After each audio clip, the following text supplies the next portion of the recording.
Good morning, church. Morning. It's great to be here this morning, as always, to be in God's presence together. For today's message, we're going to be looking at a chapter from the Gospel of Mark. So we'll turn our Bibles to Mark chapter 4, and we'll read from verse 35 to verse 41. Mark chapter 4, verse 35 to 41. It's a well-known story, and as we read the story, I'd like to ask that we pay attention and follow the story closely as we read it. Okay, so Mark chapter 4, verse 35 to 41. That day, when evening came, Jesus said to his disciples, "Let's go over to the other side." Leaving the crowd behind, they took him along, just as he was in the boat. There were also other boats with him, and a furious storm came up, and the waves broke over the boat, so that it was nearly swamped. But Jesus was in the stern, sleeping on a cushion, and the disciples woke him and said to him, "Teacher, don't you care if we drown?" Jesus got up, he rebuked the wind and said to the waves, "Quiet, be still." And then the wind died down, and it was completely calm. Jesus then said to his disciples, "Why are you so afraid? Do you still have no faith?" They were terrified, and they asked each other, "Who is this? Even the wind and the waves obey him." We'll stop there. So I want to clarify that it's purely a coincidence that, the passage that we just read involves a storm, while our city, Chennai, has also been going through a storm. I don't choose my topic based on the weather. It's just a coincidence. But I do believe that this is the message that God brought to me, which I want to share this morning. I want to start with something that happened in 1966. There was a ship called the USS Michelangelo. And this ship was a symbol of strength. It was a symbol of power. And this ship was known to so many, and it was a favorite of so many people in the US, especially because of the way it was built and the strength, with which it was built. But surprisingly, one day when the ship was arriving in the harbor of New York, something was wrong. Hundreds of people stood at the dock, eagerly waiting for this ship to arrive because, the ship had so many fans. But as this ship was coming into their view, they saw something that they never expected. They noticed that the ship was almost completely unrecognizable. The front part of the ship was missing, and the windows, which were double-plated glasses, were shattered completely.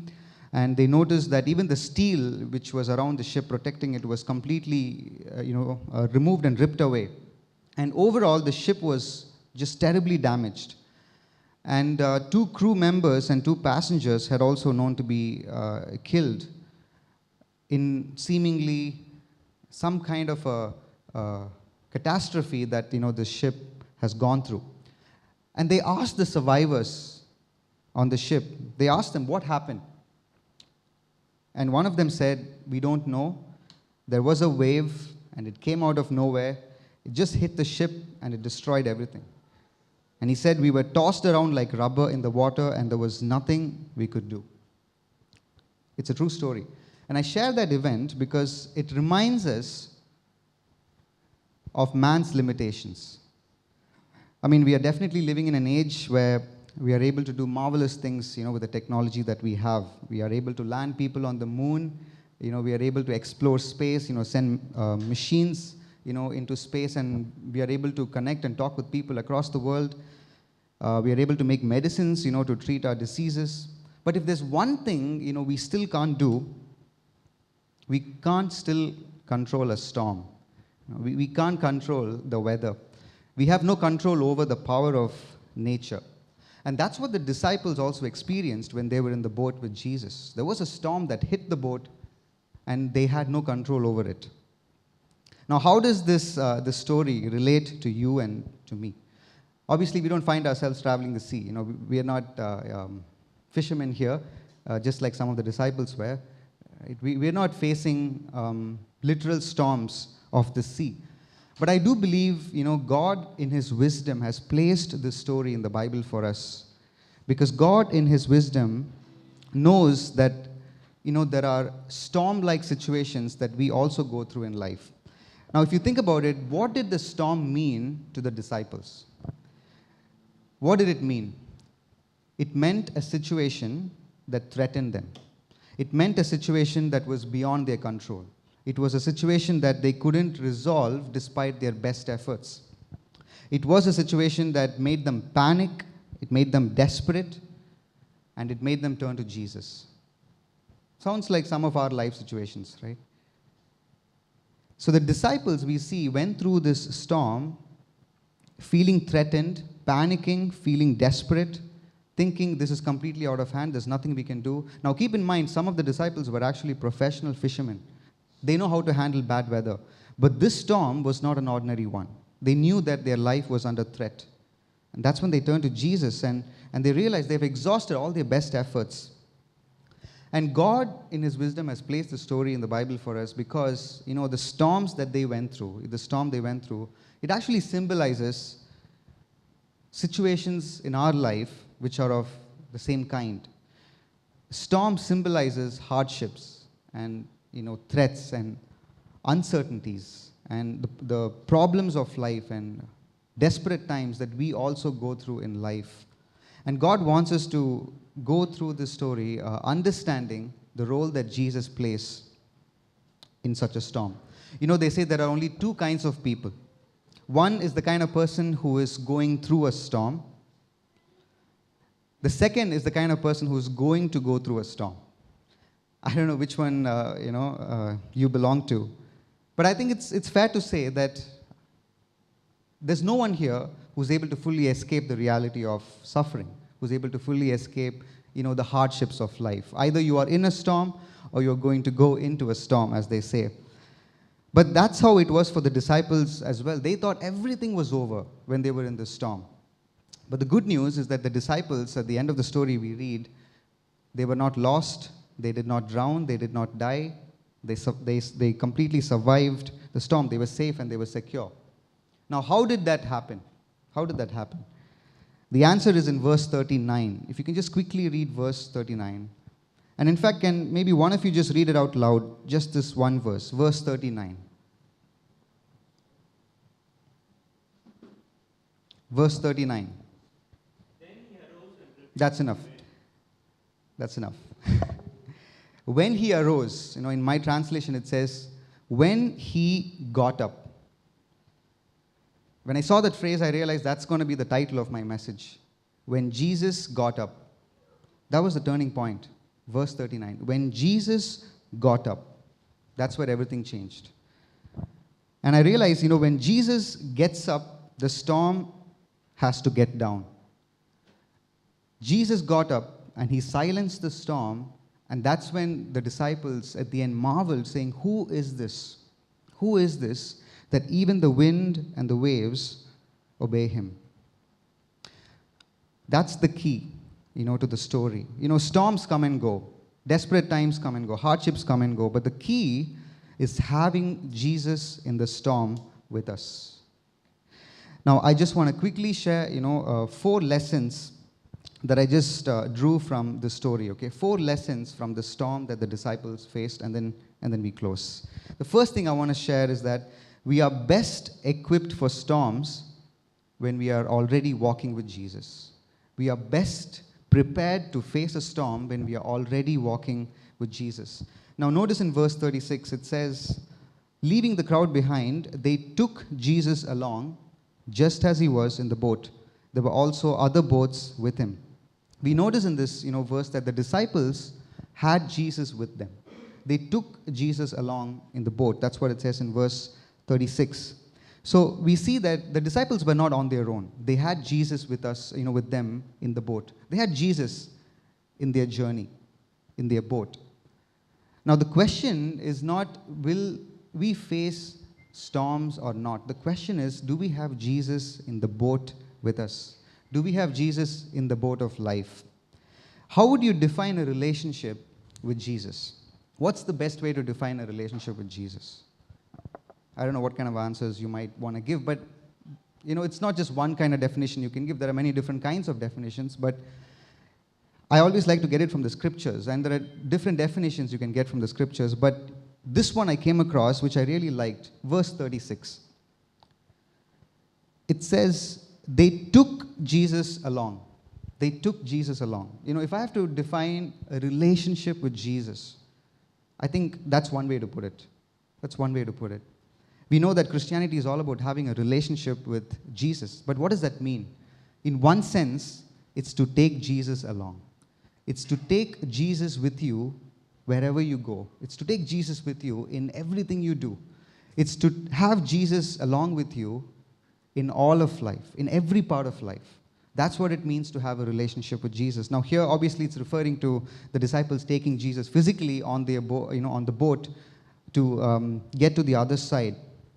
But why the disciples were able to survive and withstand the storm? It's because they had Jesus in the boat. It's because they took Jesus along with them in the boat.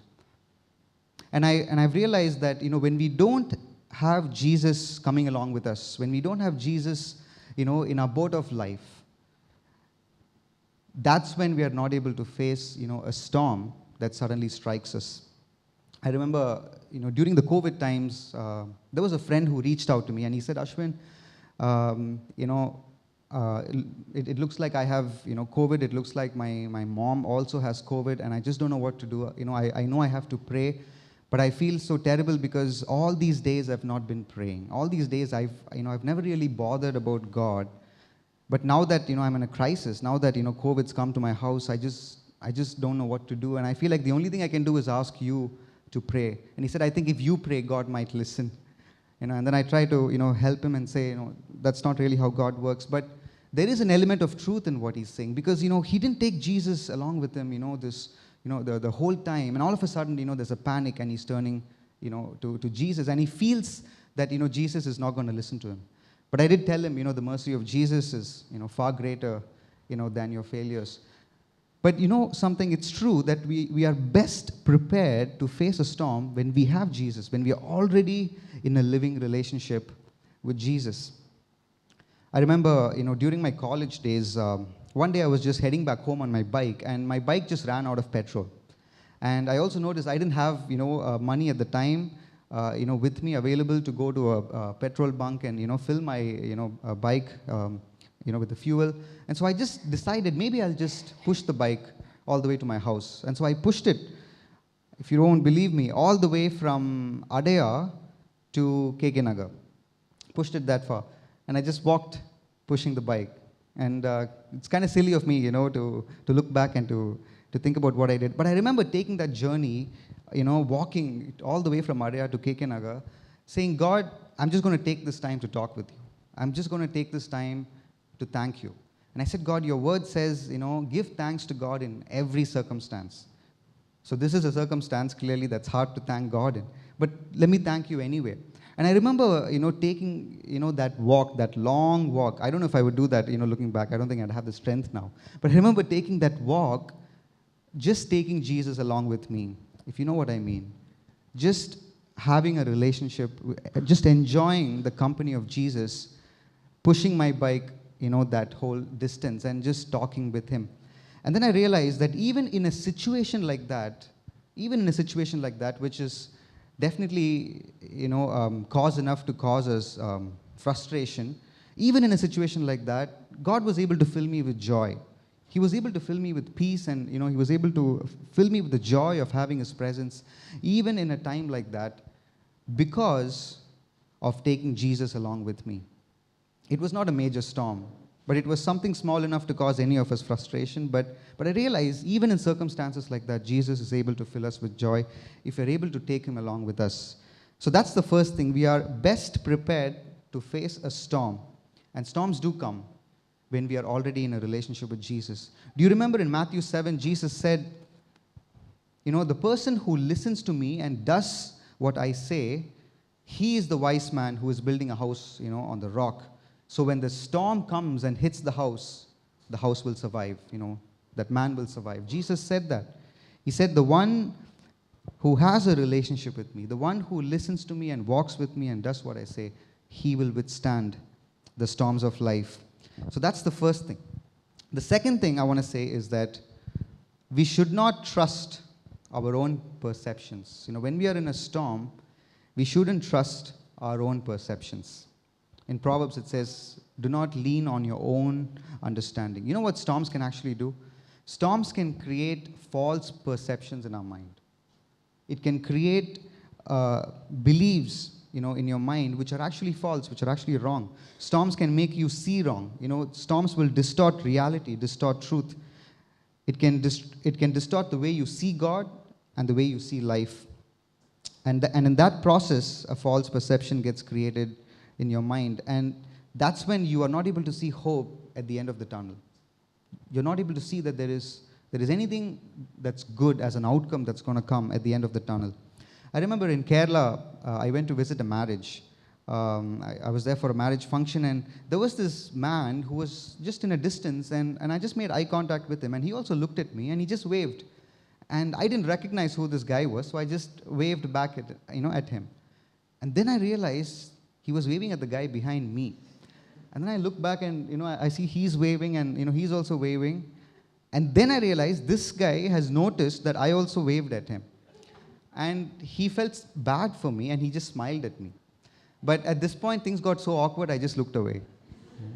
I didn't want to smile back at him. And that whole wedding function, we were just trying to avoid each other. Just happened, Now, how did that happen? It just happened because I had this false perception that he was, waving at me. And I just waved back at him. And the truth is, when you have a false perception, it always leads you to a false conclusion. False perceptions will lead you to false conclusions. How did that happen to the disciples in the story? It says in verse 38, when Jesus was sleeping in the storm on a cushion, the disciples woke him up and said to him, "Teacher, don't you care if we drown?" Teacher, don't you care if we drown? The disciples, had two false perceptions. One, they had this perception that Jesus didn't care. That's why they went to him and said, "Don't you care?" They actually accused Jesus of his character, of his goodness. And I think if you're honest enough, that's one of the things that, gets called into question when we face a storm. We doubt the goodness of God. We doubt the character of God. And so the first thing they did was they accused Jesus. They said, "Don't you care?" And the second thing is, "Don't you care if we drown?" They were kind of sure that they were going to drown. It was a false perception about the outcome. But let's be honest, it was a rational perception. I mean, who wouldn't think that in a circumstance like that, when the storm is so severe, so fierce, it's battering the boat, who wouldn't think that, their lives are at stake, that they're going to die? But you know what? They had Jesus in the boat, and they accused Jesus, of his character. They had a moment of weakness, and they had a lack of faith, and they accused Jesus, especially speaking against his character. And you know what? There is always going to be a clash between our perception and the promises of God. There is always going to be a clash. Because you know how the story actually begins? Do you know why Jesus and the disciples are in the boat, first of all? In verse 35, we read that it's Jesus who said to the disciples, "Let's go over to the other side." It's Jesus who started this journey, and he said, "Let's go over to the other side." So they are in this boat because Jesus said, "Let's go to the other side." And now Jesus is sleeping, in the storm. And so that's why they wake up Jesus and say, "Don't you care?" But you know something? If Jesus has said, "Let's go to the other side," can there be a storm that can stop that? If Jesus has said, if he has given a word that we are going over to the other side, can there be a storm strong enough to prevent that? If Jesus has said, "Let's go to the other side," then nobody is going to drown. Nobody is going to die. Nobody is going to get affected. If Jesus said, "Let's go to the other side," that's what's going to happen. Even if the whole sea tries to swallow them, no one is dying on his watch. No one's going to die on his watch. You can't die when Jesus wants you on the other side. In other words, the words of Jesus are promising. The words of Jesus don't ever fail. But even in our own lives, when we face storms, there are perceptions that get created in our mind. We think that everything is just falling apart and there's no resolution to this. And then we do not see the promise of God. We don't see the promise of Jesus, and we try to follow our own perception. So that's the second thing I want to say, that we should always trust God's promises and not our own perceptions. The third thing is, we must have the faith of overlooking the immediate. We must have the faith of overlooking the immediate. In verse 37, it says, as the storm arose, the waves were breaking into the boat so that the boat was already filling with water. I want you to just visualize, what did the disciples see when they were in the boat? They saw something really terrifying. They saw the storm and they saw water filling up the boat. And that's the immediate thing, that they saw. That's the present thing that they saw. But you know how faith works? Faith is actually choosing to overlook what's happening in the immediate and choosing to look beyond what's happening in the immediate. Faith is choosing to look beyond. Faith is choosing to wait for the beyond that God has planned. Because if we have to see the things that are happening in the immediate, the things that are happening in the present, things happening in front of us, all the disciples could see was the water filling in the boat. And even in our own life, when we focus, on the storm that has come to us, when we focus on the immediate, it's going to, really diminish our faith. Faith is overlooking, the troubles in the present, overlooking the troubles in the immediate, and waiting, for the beyond that God has planned. That's why in Hebrews 11, it says, faith is not the evidence of things seen, but it's the conviction of things unseen, the things that are yet to come. Now, the disciples had no idea that, there is going to be, a positive outcome in the situation, that Jesus was going to get up and calm the storm. So faith, we have to understand, is always looking beyond.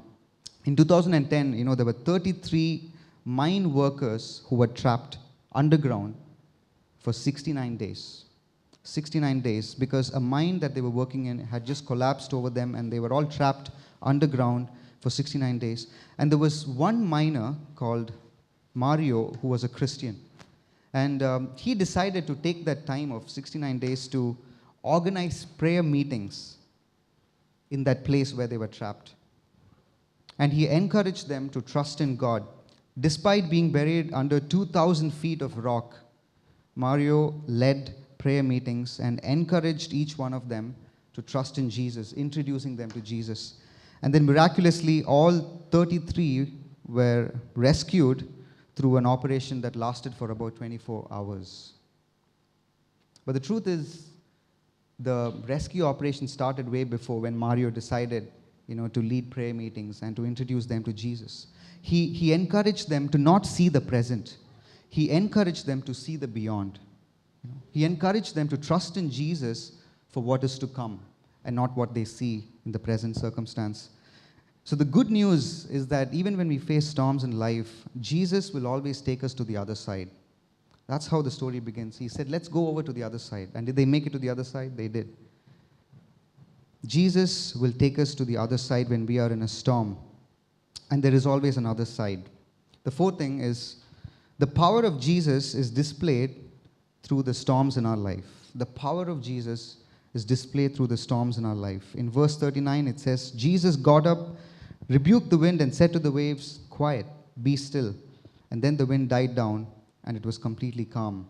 In the original language, the word that's actually used there is the word for, it's the word for quietening something. It's the word for silencing something. And there was one theologian who said, this can be compared to a master, who tells his dog to quiet down, to sit down, to get down. And that's the kind of, way in which Jesus spoke. I remember in my, college, there was this one professor, statistics professor, who had a really hard time managing the class because, she was quite soft-spoken and, she didn't have a strong voice, And so she always struggled to manage the class. And so when it was her turn, to start the class would get really noisy. Everyone will just be doing, their own thing. And especially when the teacher would turn to the board and start writing, that's when the noise would go up.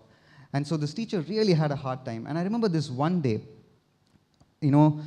during the class, the noise was really high. And all of a sudden, the class became so quiet. Hush.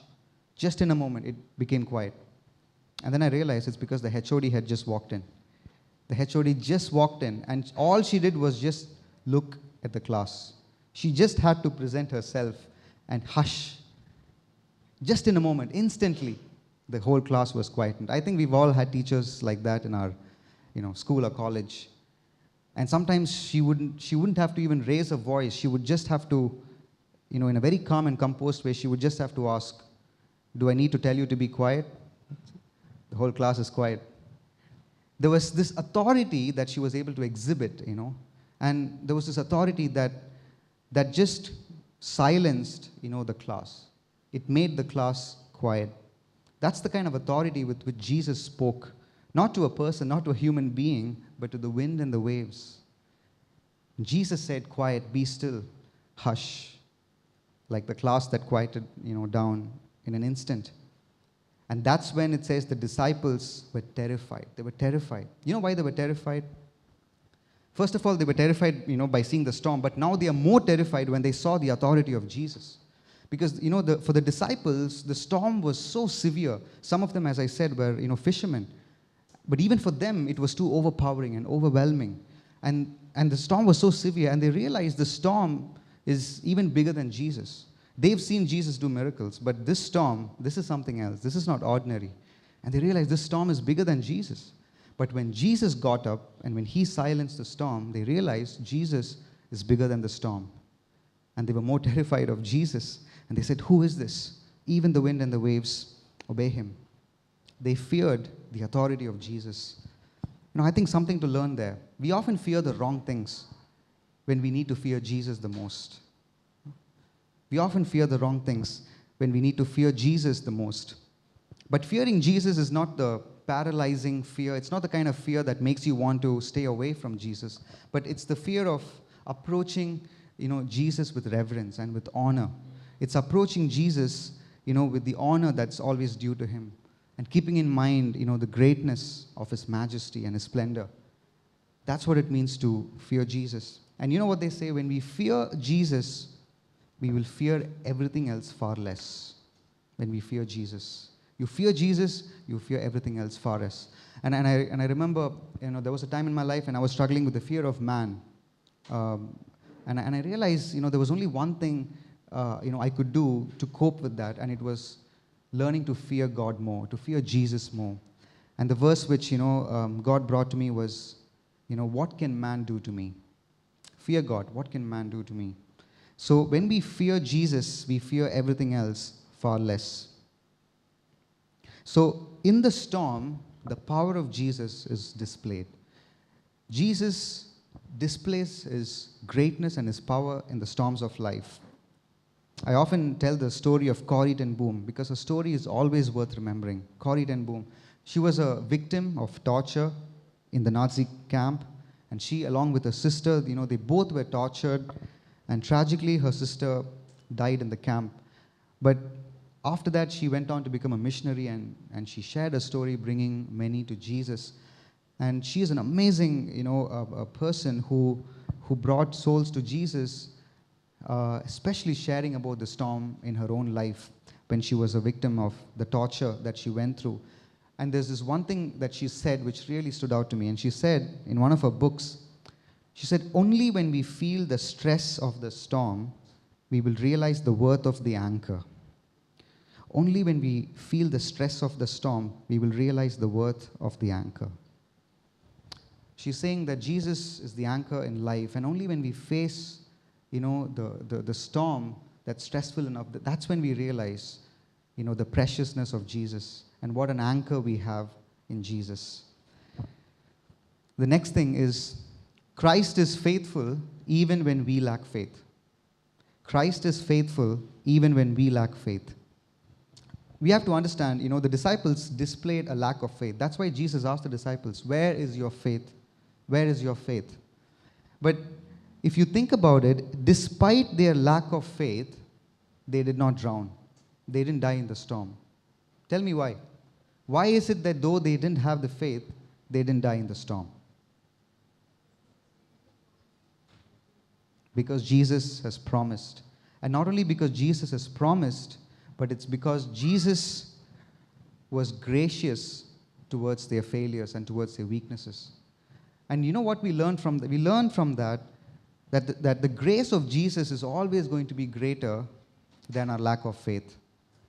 Now, if you were to look back in your own life, you realize, as you went through storms in life, there were times when you didn't have, the faith, that was required. There were times when you doubted, like the disciples.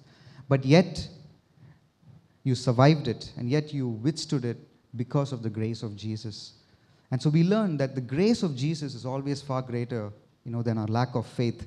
So even when we falter in our faith, we don't have to fear because Jesus is gracious. Jesus is gracious. People ask all the time, how do we have more faith as Christians? Well, one thing I've learned is, the more I understand the grace of Jesus, the more I can have faith. There's no way I can muster up faith, within myself. There's no way I can just motivate myself to have more faith.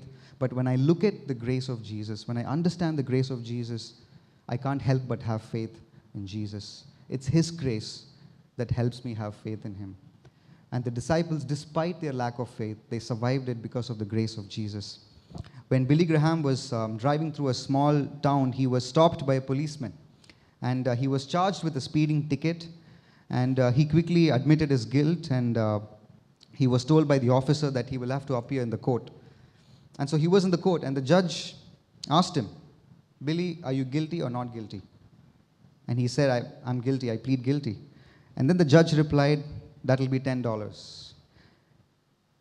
$1 for every mile you went over the limit. So that's a total of $10. But then the judge recognized that this is Billy Graham. And he said, you have violated the law. The fine must be paid. However, I'm going to be the one to pay it on your behalf. And so the judge pulled a $10 bill from his own wallet, attached it to the ticket, and paid the fine on Billy's behalf. But the story doesn't end there. The judge takes Billy out, for a dinner.